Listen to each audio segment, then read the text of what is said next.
Okay, so our next point here is going to be in regards to selecting a mop head to apply the floor finish with, and then obviously selecting the floor finish to apply to the floor.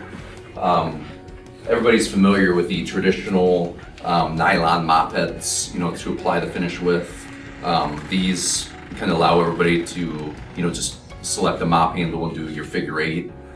These do come with their issues in that, perhaps one employee is going to wring this out, prior to putting it on the floor. Maybe somebody else is going to apply a thicker coat with this by not wringing out and putting it on the floor. So this does create some issues downstream. Also, if somebody is not doing a figure eight or doesn't get the entire mop head wet, then you're going to see just the drag marks from the mop head. My definite preference, which I'm going to use today, is going to be just a microfiber flat mop to apply the finish. These tend to, make everybody, whether it's myself or John, applying the finish, we're going to apply the same even coat with this because, ultimately the microfiber is going to absorb the same amount and kind of release the same amount. It's going to apply, a thinner coat, which thinner is always going to be better. It's going to dry faster.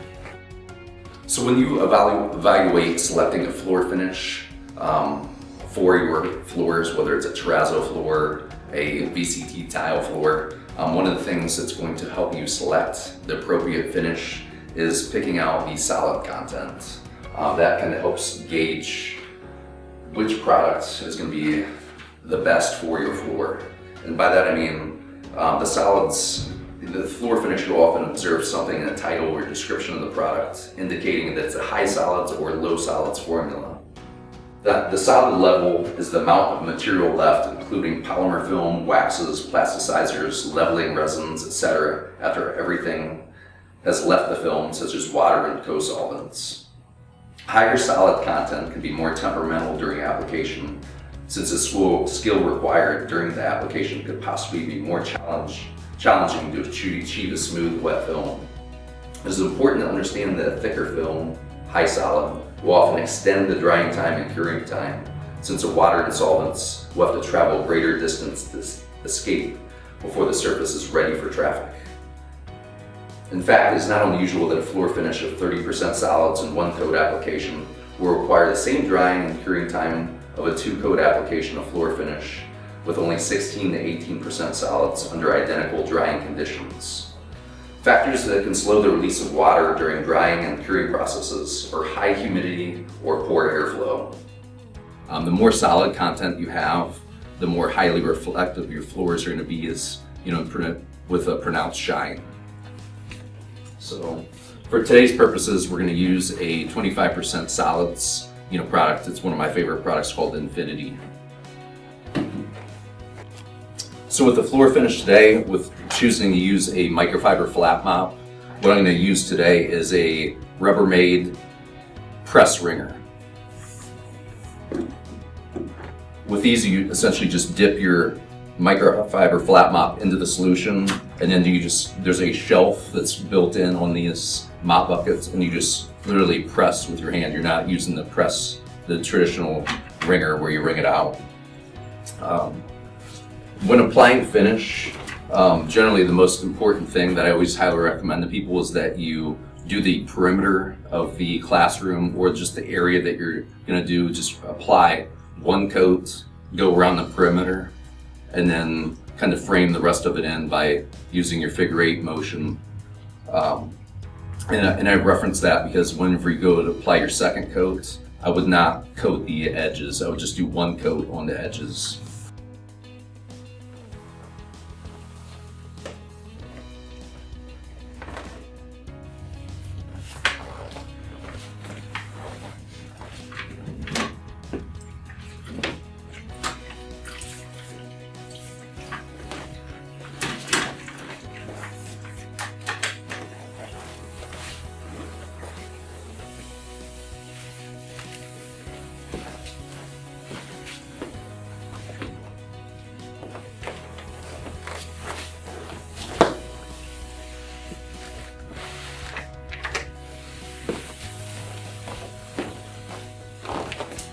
If you notice, it's a very, very fast application.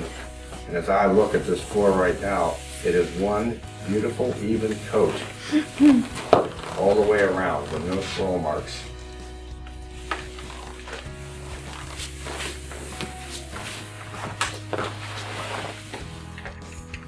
After at least 10 minutes, place a floor fan above the finish to speed the dry time, ensuring that it's not blowing directly onto the finish. What you're trying to do is just circulate the air in the room to aid the drying of the finish. In regards to recoating, you want to wait and ensure that it's definitely dry to the touch. So what you can do is just kind of reach onto the floor, walk around gingerly. I generally get my socks and kind of walk around the floor, make sure that everything is dry.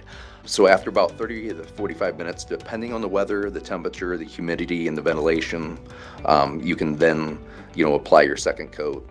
But basically, if you weren't sure, wait, because applying another coat on top of a finish that is not dry is going to create a lot of secondary issues. The floor finish will totally cloud up because the other finish beneath it is trying to dry.